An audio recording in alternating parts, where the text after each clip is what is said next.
So I thought I'd do this video because I've been doing all the meds ones. So just some of the things I'm noticing.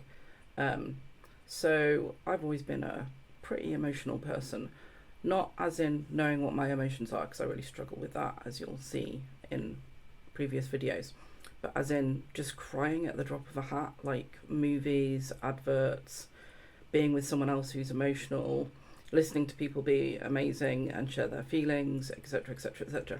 Now, I've definitely noticed that that has massively heightened since starting to take the meds.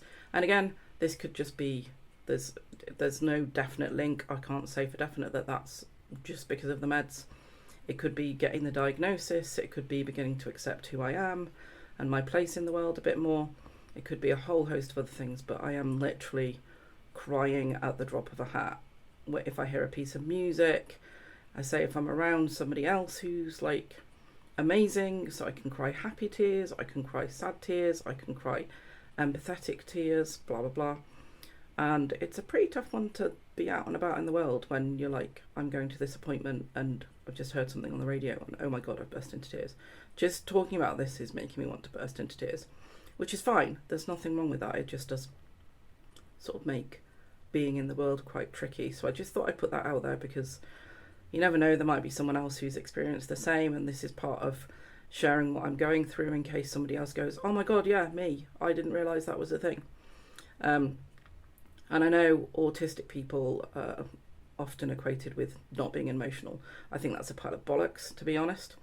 The first thing that we noticed with my daughter was she seemed to pick up on other people's emotions and sort of mirror what they were doing, etc, etc. And she's autistic and she knows exactly what I'm feeling before I do, so she picks up on that.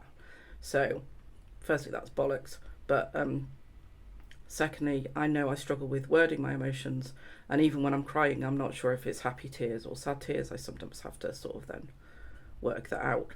But yeah, I've heard from people that going on ADHD meds quite often makes you more autistic if you're ADHD. So maybe it's that, I don't know, but I just thought I'd share because I am being brutally honest about what's going on with taking the meds, just so other people can see. So I just thought I'd share that because yeah, it's an interesting observation. I'm trying to go with it. It's not always easy because crying actually makes me feel quite tired, but I'm just trying to go with whatever's happening, go with the flow and see what happens. I'm in a privileged position to be able to do that, luckily. Again, I know if you're watching this and thinking, well, that's great, but I have to go to work every day and it's an absolute nightmare. I am taking the meds to try and make a go of my business because I do want to help other people, because doing my shamanic course and doing all that stuff like changed my life. Look, I'm going to start crying just because I'm talking about something that was amazing. So yeah, I just thought I'd share that, and you can see that it's real. I'm not making it up. And it's just the way it is. Just one of those things. And thanks for watching. Okay, take care, you amazing people. See you tomorrow.